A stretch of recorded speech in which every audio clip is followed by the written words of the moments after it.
vielmals. Guten Morgen. So cool. Wisst ihr, was für ein Tag ist heute? Wer hat gesagt, heute ist Vaterstag? All die Kinder. Oh nein, ich habe es vergessen. Sabrina, hast du noch zu sagen?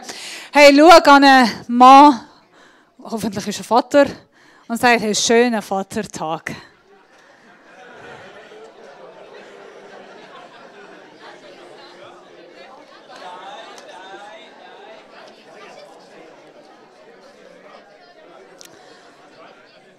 Wünsche ich alle Vater schönen Tag. Ich werde euch noch segnen im Namen Jesus. Vater, danke für geniale Männer, die heute Morgen da sind.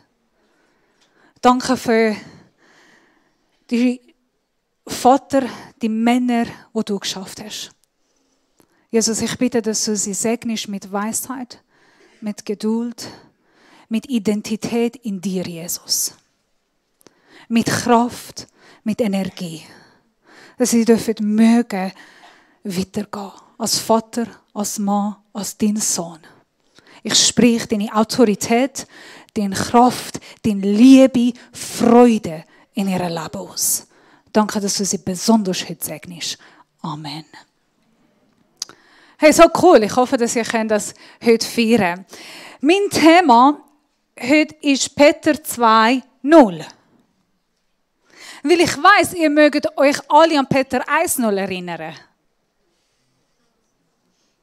Was habe ich letztes Mal bei meinem Predigt gehabt? Also wenn ihr nichts sagt, fange ich vom Null an. Dann habt ihr 2 Predigten heute. Wann ist das? Ich weiss selber nicht. Letztes Mal, bei der Berufung, habe ich predigt. Ich habe von Petrus sein Leben erzählt. Und ich habe gesagt, um meine Berufung herauszufinden, brauche ich 2 Sachen. Und dann haben wir Petrus sein Leben angeschaut. Und was sind die 2 Sachen, die der Petrus immer machen musste? Niemand weiß. Awesome. Ich frage euch in einem Monat, ob ihr euch an diese Predigt erinnern. Petrus musste sich selber kennenlernen, Gott entdecken und kennenlernen. Er musste Jesus kennenlernen, so wie Jesus ist, sich selber kennenlernen, so wie Jesus sagt, er ist. Um unsere Berufung herauszufinden, um überhaupt wissen, wohin und was soll ich machen, ich muss wirklich wissen, wer Gott ist. Nicht, was ich denke, wer er ist, sondern wirklich, wer er ist und was er sagt, wer ich bin. Und heute Morgen würde ich gerne euch alle herausfordern. Also die Predigt heute Morgen wird sehr herausfordernde Predigt sein. Wie geht es dir mit dem? Wenn ich das Wort Herausforderung bringe, und ich habe mit Stefan gestern ein bisschen darüber diskutiert und gesagt, in der Schweiz, du kannst nicht Menschen herausfordern. Im Iran ist es so einfach. Du kannst alle herausfordern. Ja, easy, alle machen. Wir machen anyways. Ja. Wir müssen nicht alles perfekt machen. Machen einfach. Aber hier in der Schweiz muss ich sehr vorsichtig sein. Mit dem Thema, ich will euch herausfordern. Weil sobald ich das Wort herausfordern sage, normalerweise kommen etwa 4 Reaktionen, 4 Gefühle, die rauskommen. Eine ist, wie Tanja, hey, super, go for it, awesome, voll begeistert, ich will, ja, ich möchte gern. Normalerweise die Jugendlichen sagen, yay! Aber andere Leute, gewisse andere Gefühle, die da ist ängstlich und besorgt. Aber was soll ich jetzt machen? Was heisst das für mich? Wenn ich etwas umsetze, wie kann ich überhaupt? Schaffe ich das? Was, wenn ich das nicht habe? Was, wenn ich das nicht kann? Oder bei gewissen Leuten, sie werden überfordert, überwältigt. Oh nein, bitte, danke, ich mache schon genug. Ich bin schon genug herausgefordert. Ich bin schon genug im Dienst. Sonst auch daheim mit der Familie bin ich herausgefordert. Nein, danke. Ich bin überfordert. Oder 4. Gefühl ist, ja, du kannst reden, was du willst. Ich höre sowieso nicht. Ich bin bequem, mir geht's gut, danke. Ich bin zufrieden von dem, wo ich bin. Merci. Du kannst reden, es geht von einem Ohr und den anderen Ohren raus. Ein bisschen Gefühl von bequem sein. Passivität, Faulheit und gleichgültig. So gut. So ein guter Ausstieg in eine Predigt. Also, so, ich weiss nicht, du musst auch nicht sagen, wie fühlst du dich heute Morgen, wenn ich sage, hey, ich möchte dich heute herausfordern. Jesus möchte dich herausfordern. Als Jesus seine Jünger auserwählt hat, die du und ich würden niemals auserwählen, er hat auserwählt, er hat von ganz durchschnittlich normale Männer, mächtige Helden, Leiter von Kirchen, Pionier, Missionäre gemacht. In 3,5 Jahren. 3,5 Jahre, 12 junge Männer, die sind sehr durchschnittlich, sehr normal, nichts speziell, keine speziellen Begabungen, nichts. Hat die 12 genommen und in 3,5 Jahren haben von diesen 12 Männern außerordentliche Helden vom Glauben gemacht. Er hat sie transformiert in Männer, die viele Geschichte verändert haben. Wie hat Jesus das gemacht? Wie war es gewesen? Weil am Anfang, wenn er sie gerufen hat, sind sie überfordert gewesen? Sind sie passiv gewesen? Wie hat er es geschafft, sie ermächtigen, bevollmächtigen, in einen Ort zu kommen, wo sie einen Unterschied machen können? Habe ich etwas falsch gesagt? Ermächtig ist. Und das ist auch das, was wir machen mit unseren 4 Schritten. Wir wollen, dass wir als Kirche an einem Ort sind, wo wir einen Unterschied machen können. Wie hat Jesus gemacht, ohne dass alle ausflippt sind? Ich nehme euch nochmal in die Geschichte von Petrus. Kann man das machen? Lass uns kurz nochmal mit Petrus anschauen und schauen, wie hat Jesus geschafft, sie nicht herausfordern, überfordern, sie nicht in eine Passivität hineinbringen oder Gleichgültigkeit. Wie kann er sie immer motivieren? Und was Jesus gemacht hat, das kann ich jetzt sagen, er hat eine sehr gesunde Balance zwischen Einladung und Herausforderung gehabt. Er hat sie eingeladen und hat sie herausgefordert. Sollen wir das anschauen? Was heisst einladen und herausfordern? Ich habe gesagt, die heutige Predigt wird herausfordernd. Ihr müsst mega gut zuhören. Wenn ihr mit Lukas 5, 7-11, das habe ich schon letztes Mal gesagt, ich werde nicht alles heute lesen, aber ihr könnt schauen. Jesus ruft Petrus. Er geht zu Petrus, er sieht Petrus beim Fischen. Ihr kennt die Geschichte, er schreit, Petrus, wirf dein Netz auf der linken Seite, du hast Fische. Okay, ja, Jesus, mache ich. Haben sie extra viel gefischt und dann am Schluss sagt Jesus an Petrus, folg mir nach. Und wir lesen im Lukas 5, 7-11, nächste Folie. Am Schluss sagt, sie haben alles verlassen, sind Jesus nachgegangen. Sind alles verlassen, sie sind Jesus nachgegangen. Sind Jesus gefolgt. Und nachher sagt Jesus, du brauchst dich nicht zu fürchten, von jetzt an wirst du ein Menschenfischer sein. Da zogen sie die Boote an Land, ließen alles zurück und schlossen sich ihm an. Das ist eine Einladung, wo Jesus an Petrus sagt, komm, folg mir nach. Und ab jetzt kommt eine Herausforderung. Ich mache dich zum Menschenfischer. Komm, du musst mich kennenlernen. Komm mir nach.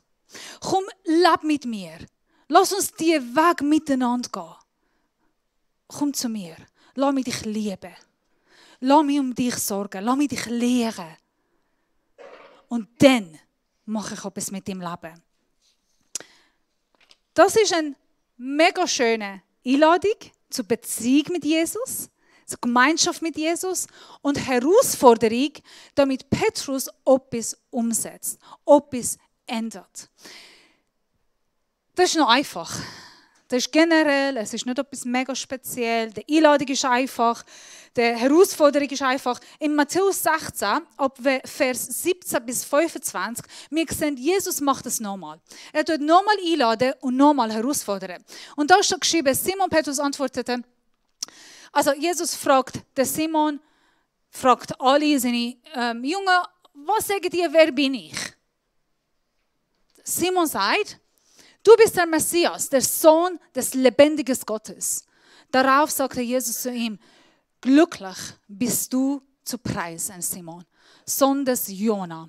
Denn nicht menschliche Klugheit hat dir das offenbart, sondern mein Vater im Himmel. Deshalb sage ich dir jetzt, du bist Petrus und auf diesen Felsen werde ich meine Gemeinde bauen. Und das Totenreich mit seiner ganzen Macht wird nicht stärker sein als sie. Wow! Was für eine schöne Aussage von Jesus. Jesus sagt, Simon, auf dich werde ich Kirche bauen. Hey, du hast eine Offenbarung, die Gott hat dir gegeben hat. Hast sehr gut gemacht. Mit dir zusammen werde ich eine Gemeinde bauen. Und ich gebe dir den Schlüssel vom Reich Gottes und niemand kann dagegen stehen, weil du hast einen Zugang zur Autorität und Kraft Gottes. Wer von uns wird so etwas hören von Jesus? Wer von uns will vor Jesus stehen und Jesus sagt, hey, super gemacht. Dir gebe ich den Schlüssel. All die Macht und Kraft im Himmel auf Erde gebe ich dir. Jesus nennt Simon Petrus, Keeper.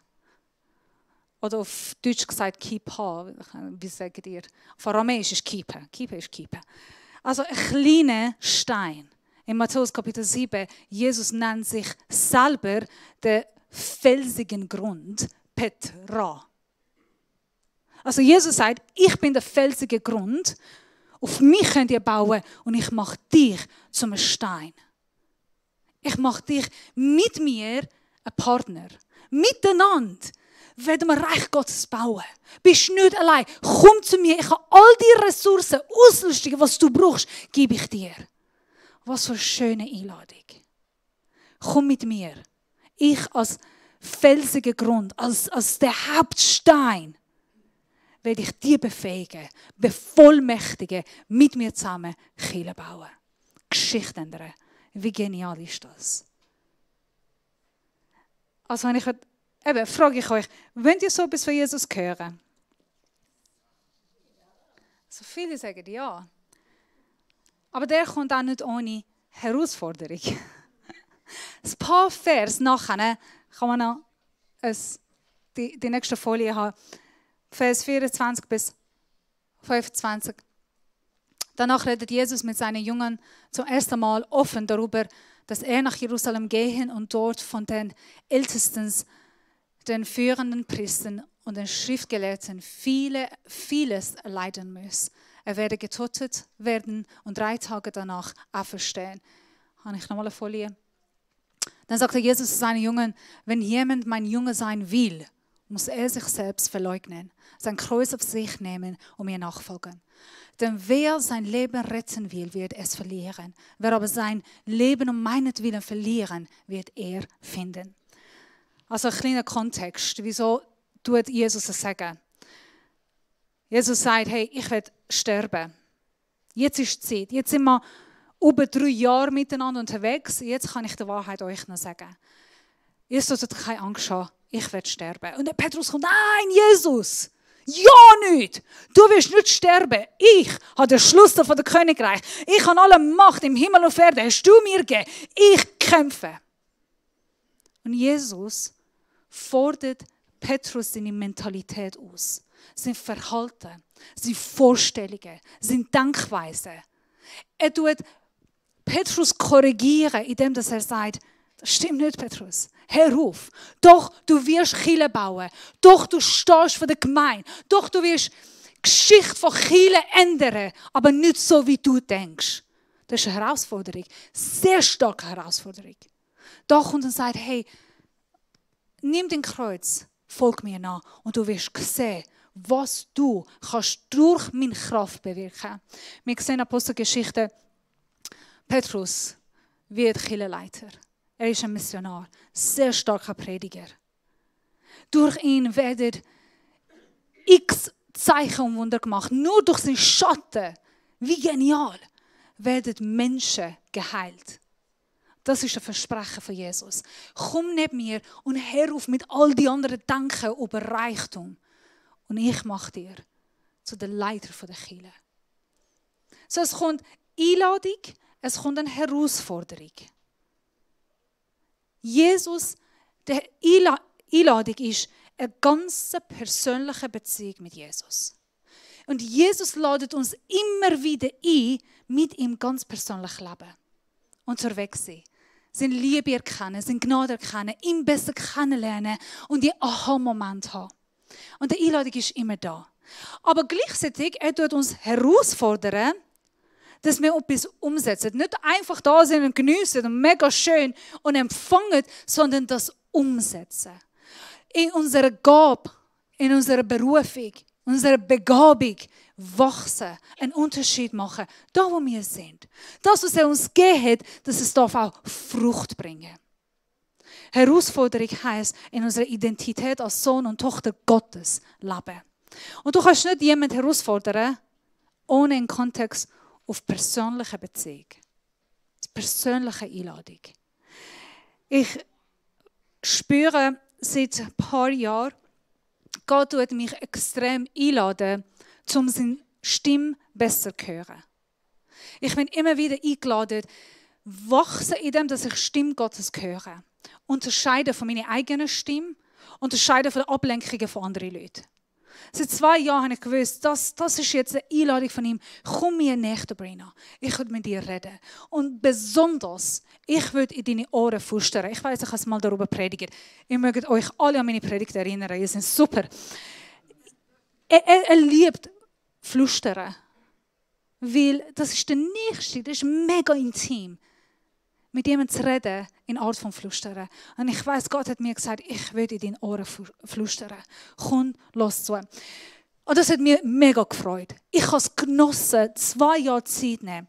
Und ich habe eine Weiterbildung gemacht, also ich bin immer noch in der Weiterbildung dran. Einfach, wie kann ich einen prophetischen Dienst, wie kann ich wachsen, selber auf Gott hören, für mich. Und dann hat er mich noch weiter herausfordert. Also mit dem kommt es Herausforderung. Und die Herausforderung war, Brina, jetzt triff keine Entscheidungen,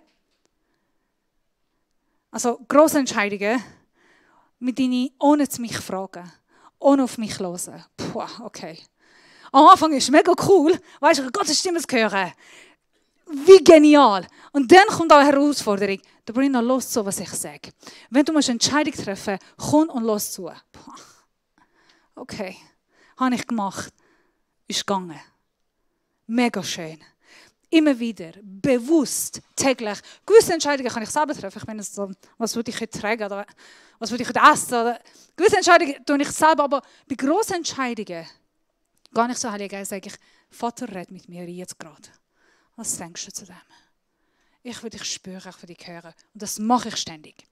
Mega schön gewesen, nachher hat er nicht dort aufgehört.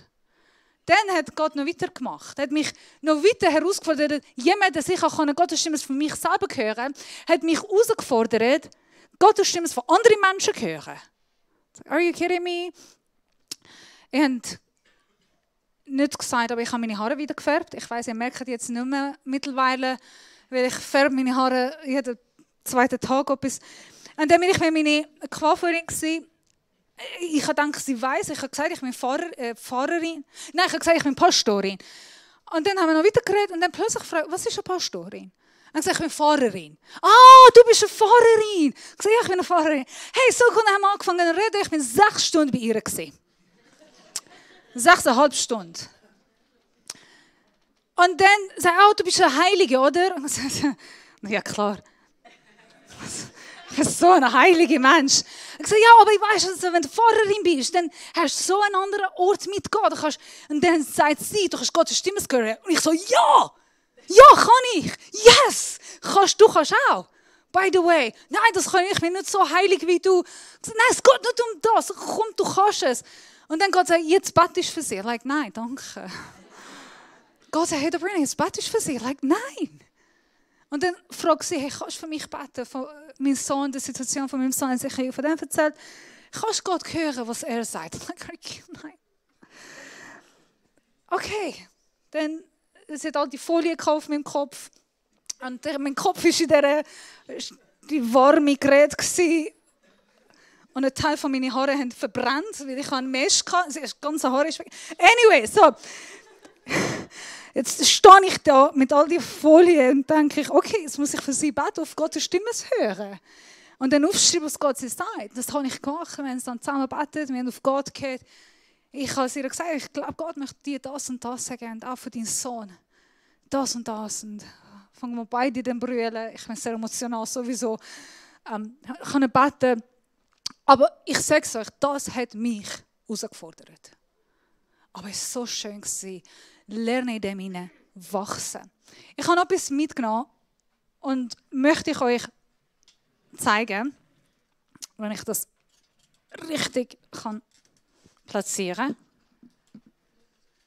Das Technikteam könnte einen Thumbs up geben, wenn ich das gut. Awesome.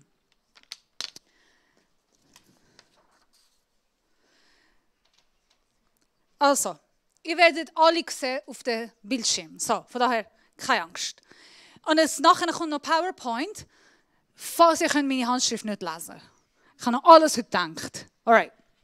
So, was macht Jesus? Jesus tut uns einladen. Einladung heisst, awesome, perfekt. Alle zugelassen. Ganz persönliche Beziehung mit Jesus, näher zu Jesus, von ihm empfangen. Und er tut uns auch herausfordern, damit wir einen Unterschied machen können in unseren Begabungen, in unserer Berufung, wachsen, leben. Also, wenn du oder ich als Kirche, wenn wir im Umgang, Kultur sind, wo wir eine hohe Einladung mit Jesus erleben, wenn ich ihn näher bin, seine Stimme höre, wenn ich mit ihm zusammenlebe, wenn ich weiß, was er will von mir, wenn ich ihn kennenlerne, mich selber kennenlerne und ich mache einen Unterschied.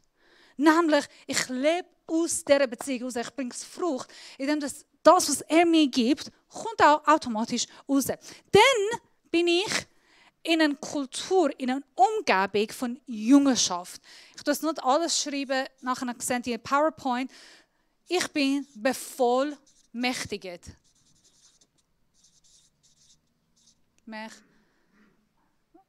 Bevollmächtigt. Empowered. Ermächtigt oder bevollmächtigt.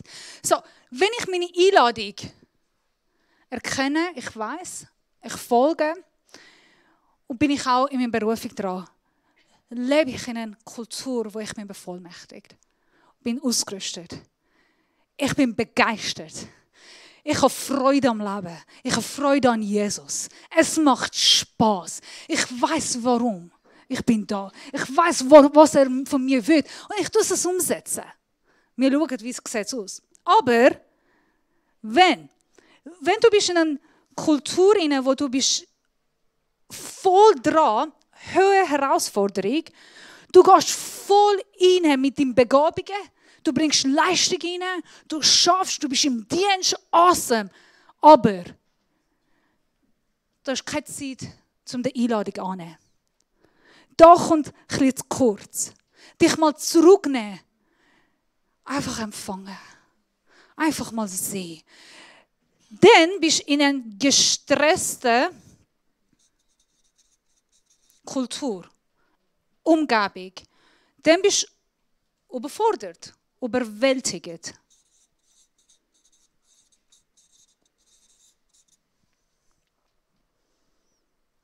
Richtig geschrieben. Das ist überfordernd. Weil da wirst du dann ausbrennen. Weil du gehst und gehst und gehst und machst und tust. Aber empfangen leidet da. Jetzt gibt es Leute, ich weiss, keiner von euch ist da, die sehr niedrige Einladung haben, nämlich wenig Zeit mit Gott, wenig mit ihm empfangen, hören. und auch niedrige Berufung. Was passiert dann?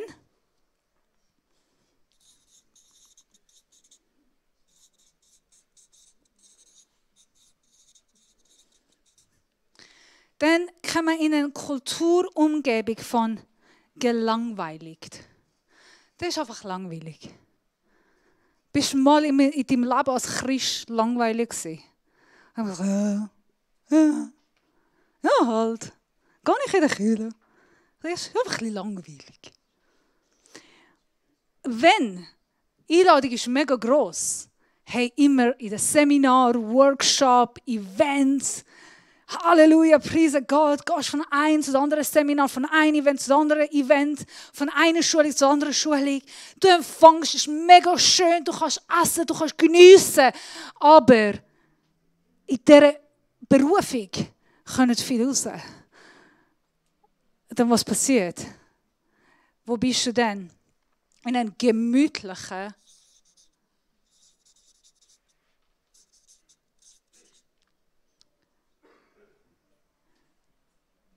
darf man auch schreiben, ein Konsument, Verbraucher, ein Konsument. Denn esse ich, trinke ich, nehme ich zu, es geht nirgendwo raus. Wenn ihr auf das schaut,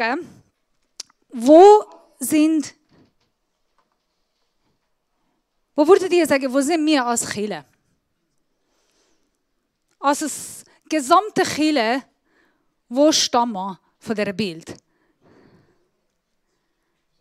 Es gewisse von euch würden sagen, ich bin gestresst. Vielleicht gewisse sagen, ich bin gemütlich. Um eine Kirche gemütlich zu halten, sind eine Gruppe von Menschen, die gestresst sind, die alles machen, damit gewisse andere gemütlich sein können. Weil du kannst nicht gemütlich sein ohne die Gruppe. Und sowieso, da ist Kirche schon fertig. So, ich glaube nicht, dass wir sind da. Unser Wunsch und Jesus sein Wunsch ist, dass wir Einladung wahrnehmen, dass wir in Berufung hineinleben und einen Unterschied machen. Mit einer sehr gesunden Balance. Wenn ein oder andere zu viel wird, kommen wir schnell in Stress, werden wir überfordert. Mögen wir nicht mehr. Dann geben wir alles auf. Oder wenn einer zu wenig ist, dann ich bin einfach bequem. Dann geht es mir gut. Als Kirche, als Pastoren, unsere Herausforderung ist, immer gut wissen, wo darf man Leute mehr einladen, wo darf man Leute mehr herausfordern. Welche Art und Weise. Und ich glaube auch für euch als Leiter ist mega wichtig, wenn du Kleingruppenleiter bist oder Gruppenleitest. Du kannst nicht ständig Leute herausfordern. Vor allem die neu im Glauben sind, zu deinen Kleingruppen kommen. Denn jede Woche in der Kleingruppe du sie herausfordern. Hey, wir machen das und das. Und was hat Jesus dir gesagt? Und wie lebst du das aus? Brennst sie raus. Aber du kannst auch nicht nur einladen. Hey, mega schön mit Jesus. Geniessen es, mach mal Soaking. Kennt ihr, weißt du, was Soaking ist? Super. Es ist gut, dass ihr nicht wisst. Es ist einfach mal sehen. Ist nicht schlecht. Einfach sehen in seiner Gegenwart. Schön. Aber wenn nur das ist, so eine Challenge ist, eine gesunde Balance haben. Nachher werde ich noch einen Tipp geben an alle Kleingruppenleiter. Wenn wir in einer gemütlichen Zone sind, wenn uns gut geht, wisst ihr, was wir machen können, was sollten machen? Wir können nicht dann direkt auf eine Bevollmächtigung, Jüngerschaft, Kultur gehen. Da braucht es ein bisschen aus der Komfortzone rauskommen. Da braucht es Stress. Was heisst? Es braucht, indem ich von der Komfortzone rauskomme, indem ich sage, okay, ich lebe in meiner Berufung. Ich fordere mich selber aus. Ich mache einen Unterschied. Ich tue auf den Weg gehen. Schau, ich habe klein gemacht, damit niemand hässlich wird auf mich. Es ist mega klein. Es ist nicht so schnell. Es geht nicht voll da rein, okay? Ich könnte ein bisschen ganz wenig Stress. Ich weiss, wir sind ein bisschen gegen Stress. Aber von Comfort Zone in den Ort gehen, wo ich als junger Jesu Christi lebe, ich muss mich herausfordern. Und ich muss Herausforderungen zulassen. und ein bisschen Komfortzone verlassen, weil du bist fähig. Aber vielleicht sagst du, nein, Sabrina, danke. Ich bin gerade da rein. Ich bin überfordert. Ich mache genug, ich mache mehr als genug. Denn für dich ist umgekehrt. Dann gehst du,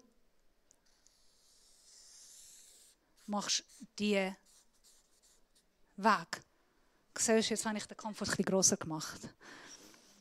Was heisst, ja, nein, ich will nicht bequem werden. Ich muss es schaffen. Für die, die sehr task-oriented sind, die alles machen und erledigen und schaffen und tun, ist das ein Horror.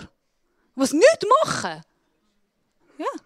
Was heisst das denn? Und da heisst sie, nicht.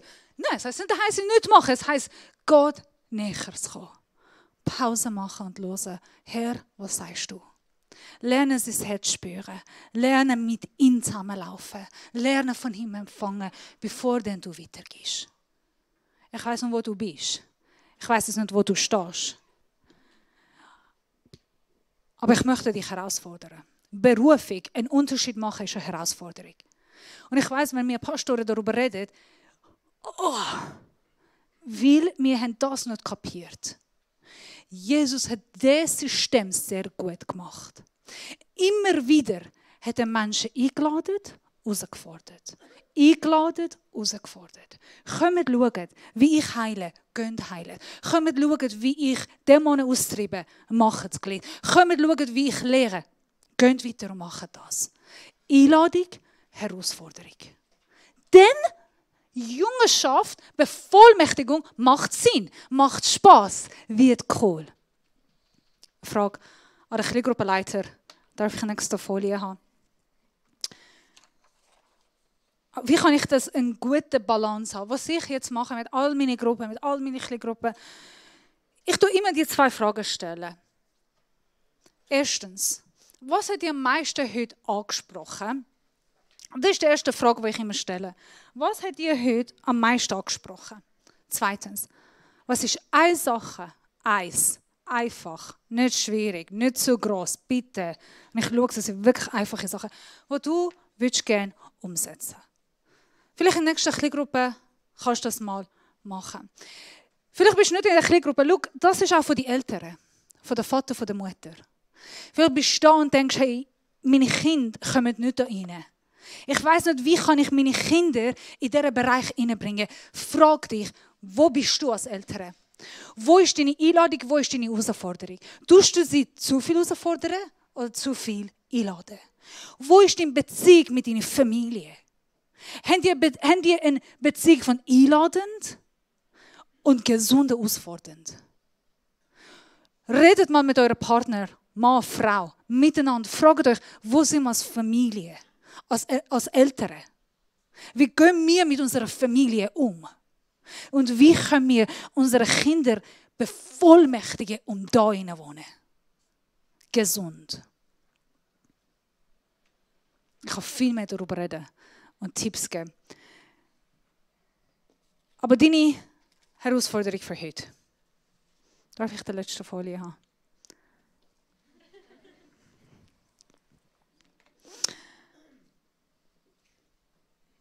Ich würde dich fragen, schau das rein und schau, wo bist du dran.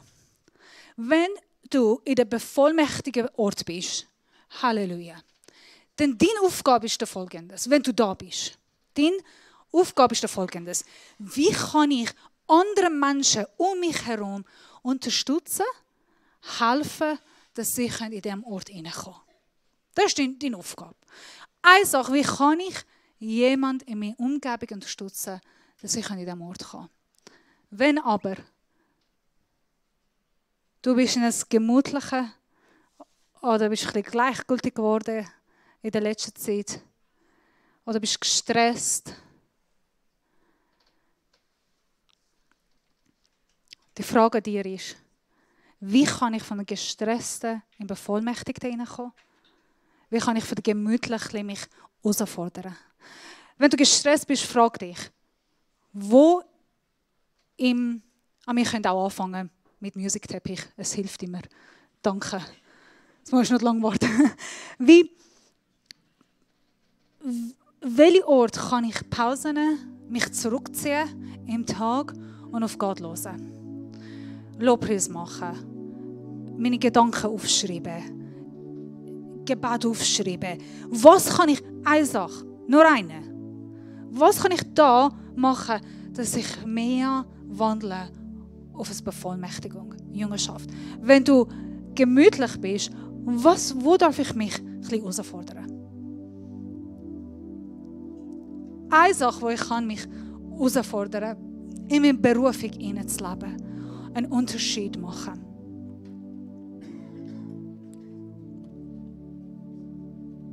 Da, dass ihr meine Predigten nicht auswendig lernt, ich hoffe, ihr macht Bilder von den PowerPoints und nehmt das in der Familie, in eurer Kleingruppe mal mit. Ich glaube, das ist mega wichtig für eine gesunde Kirche. Und sonst alles, was wir machen, ist ein bisschen, entweder dich überfordern oder unterfordern. Das wollen wir nicht. Es ist mega gesund, immer zu anschauen, wo stehe ich, wo bin ich, wo kann ich meine Berufung noch besser wahrnehmen. Jetzt lade ich dich in den Abendmahl einsteigen. Einladung von Jesus. Ich lese von, ich habe es nicht gesagt, 1. Timotheus 1,7 sagt, Gott hat uns nicht den Geist der Angst gegeben, denn Gott hat uns nicht einen Geist der Ängstlichkeit gegeben, sondern Geist der Kraft, der Liebe und der Besonnenheit. Hör auf, ängstlich sein. Jesus lädt dich ein. Jesus sagt, komm, teil in meinem Körper, in meinem Blut, an das, was ich für dich gemacht habe. Nimm teil an der Rettung, die ich dir gegeben habe. Nimm teil an der Freiheit, die ich dir geschenkt habe. Nimm teil an der Kraft und Macht und Autorität im Himmel und auf der Erde. Das ist Jesus in Autorität. Wieso hast du Angst? Abendmahl erinnert uns an die Ausrüstung, an die Verheißung, die Jesus uns gegeben hat. Ich gehe, aber ich schicke euch den Heiligen Geist. Abendmahl ist eine Einladung, uns daran erinnern, ich bin Gottes Kind. Ich bin nicht allein. Ich bin nicht schwach. Ich sage es noch. Habt ihr alle den Karton The Incredibles, die Unglaublichen, gesehen? Also all die Väter, die kleine Kinder haben, wissen die Incredibles. In einer Szene, die Mutter hat voll Angst, sie schaut an den Vater, den Mr. Incredible, und sie sagt, die Kinder können das nicht machen. Sie können nicht mitkommen. Also doch, sie können mitkommen, sie können auch mitkämpfen in der schwierigen Situation. Und die Mutter sagt, ja, aber sie sind nur Kinder. Und der Vater schaut sie an und sagt, ja, sie sind Kinder mit übernatürlicher Kraft. They're children with supernatural power. Ja, es sind Kinder, aber Kinder mit übernatürlicher Kraft. Meine Liebe, du bist nur ein Kind. Du bist schwach. Jesus weiß es sehr gut. Aber du bist ein schwaches Kind mit übernatürlicher Kraft, ein Heiliger Geist, der dich bevollmächtigt und ausrüstet, um Sachen zu machen, die du dir nicht vorstellen kannst. Und er gibt dir all die Ressourcen. Du bist mächtig. Nicht, weil du gut bist, weil er hat dich bevollmächtigt. Amen. Wir nehmen den Abendmahl mit dem Einladung. Komm, nimm seine Einladung ein. Du musst dich herausfordern an Glauben, an das, was er dir gegeben hat. Jesus, danke, dass wir deine Kinder sind. Ja, wir sind Kinder, wir sind schwach, können nicht alles, aber wir sind deine Kinder. Du hast uns ausgewählt. Wir sind auch ganz normal, durchschnittliche Menschen, aber in dir, wir sind mächtig. Durch den Geist, wir sind fähig. Wir können das sagen, das tun und das sein, wer du bist, Jesus. Danke, dass du uns heute rufst, bevollmächtigst, begabst, berührst. Danke, dass wir dürfen mit deiner Kraft, mit deiner Weisheit mit deinem Geist unterwegs sein. Nicht mit unserer eigenen, sondern mit dir. Als wir den Abendmahl nehmen, wir wollen uns daran erinnern, was du für uns gemacht hast, den Preis, den du gezahlt hast, die Herausforderung, die du auf dich genommen hast, wo du dich klein gemacht hast, bist auf Erde gekommen, für uns auf Kreuz gestorben, damit wir in unserer vollen Berufung leben. In der Erfüllung und unserer Identität. Und das wollen wir nicht klein machen, Jesus. Danke für das, was du gemacht hast. Wir nehmen an. Wir sagen ja und Amen.